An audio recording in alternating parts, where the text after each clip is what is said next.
एक ऐसी बड़ी खबर सामने आ गई है जिसने वॉशिंगटन से लेकर ब्रुसेल्स तक हलचल मचा दी है। अमेरिका के राष्ट्रपति डोनाल्ड ट्रंप ने दावा किया कि भारत ने उनके दबाव में रूस से तेल खरीदना बंद कर दिया, लेकिन सच्चाई बिल्कुल उलट है। भारत ने ट्रंप के इस झूठ का पर्दाफाश कर दिया और दुनिया को साफ कह दिया कि रूसी तेल खरीदना बंद नहीं होगा, क्योंकि ये हमारे राष्ट्रीय हित से जुड़ा है और दुनिया के लिए भी फायदा है। दरअसल खेल यहाँ शुरू होता है कि रॉयटर्स और कुछ पश्चिमी मीडिया आउटलेट्स ने रिपोर्ट छाप दी कि भारत के सरकारी रिफाइनर्स ने रूसी तेल खरीदना रोक दिया है।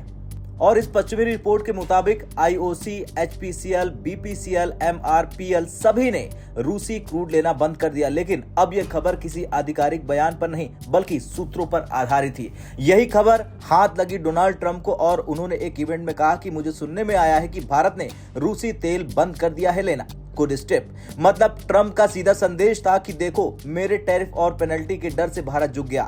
यह बयान ऐसे वक्त में सामने आया जब अमेरिका भारत को 25% टैरिफ प्लस पेनल्टी की धमकी दे रहा, क्योंकि भारत रूस से तेल और हथियार ले रहा। अब इधर ट्रंप का बयान आते ही भारतीय अधिकारियों ने एएनआई के हवाले से साफ कर दिया कि रूसी तेल खरीदना कभी रुका ही नहीं है। ये हमारे राष्ट्रीय हित में है और ये दुनिया के लिए भी एक परोपकार है। भारत ने कहा कि हमारे रिफाइनर्स रूसी तेल खरीदते रहेंगे। ये न सिर्फ हमें रूसी ऊर्जा देता है बल्कि ग्लोबल मार्केट में प्राइस स्टेबल रखने में मदद करता है। भारतीय अधिकारियों ने एक दमदार तर्क भी दिया कि रूस दुनिया का दूसरा सबसे बड़ा क्रूड ऑयल प्रोड्यूसर है, 9.5 मिलियन बैरल प्रतिदिन। दूसरा सबसे बड़ा एक्सपोर्टर है, 4.5 मिलियन बैरल प्रतिदिन क्रूड और 2.3 मिलियन बैरल प्रतिदिन रिफाइंड प्रोडक्ट, पेट्रोल, डीजल आदि। अगर रूस का तेल मार्केट से हटा दिया जाएगा तो 10% ग्लोबल एनर्जी सप्लाई गायब हो जाएगी। सिर्फ 2022 में जब रूस पर प्रतिबंध की अफवाह फैली तभी तेल का भाव $137 प्रति बैरल पहुंच गया। अगर वाकई निकाल देते तो $200 से ऊपर चला जाता और पूरी दुनिया में महंगाई की सुनामी आ जाती।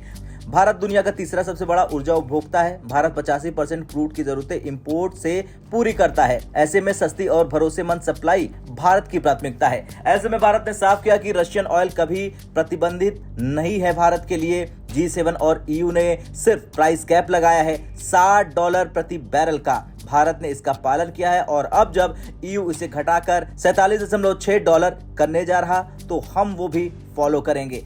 यहाँ भारत ने EU के डबल गेम की भी पोल खोली। EU आज भी रूस का सबसे बड़ा LNG खरीदार है। 51% रूस के एक्सपोर्ट्स EU को जाते हैं। दूसरा नंबर चीन का 21% और पाइपलाइन गैस में भी EU नंबर 1 है 37% शेयर के साथ। मतलब EU खुद तो रूस से गैस और LNG ले रहा, लेकिन दूसरों को नैतिकता का भाषण दे रहा। भारत ने तंज कसा कि अगर पाइपलाइन से आए तो अच्छा, लेकिन जहाज से आए तो गलत। ये कैसी लॉजिक है? वैसे ट्रंप का बयान सिर्फ पब्लिक पोस्टिंग था। असल मकसद था भारत पर प्रेशर बनाना, दबाव बनाना, ताकि भारत रूस से दूरी बनाए, अमेरिकी एनर्जी और डिफेंस मार्केट की ग्राहक बने। लेकिन भारत ने साफ कर दिया कि हम केवल नेशनल इंटरेस्ट के आधार पर फैसले लेंगे, किसी के दबाव में नहीं। और जब तक रूस पर कानूनी तौर पर पूरी तरह से प्रतिबंध नहीं लग जाता तब तक खरीद जारी रहेगी। अगर भारत रूसी तेल न खरीदता तो ग्लोबल मार्केट में सप्लाई घट जाती, ओपेक प्लस की प्रोडक्शन कट के बीच प्राइस आसमान छू जाते और पूरी दुनिया में महंगाई बढ़ जाती।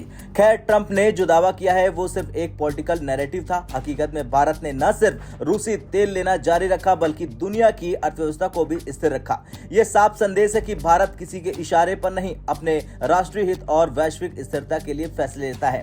ट्रंप का झूठ कुछ घंटों में ही एक्सपोज हो गया और दुनिया ने देख लिया कि भारत डरेगा नहीं, झुकेगा नहीं। ब्यूरो रिपोर्ट, भारत तक।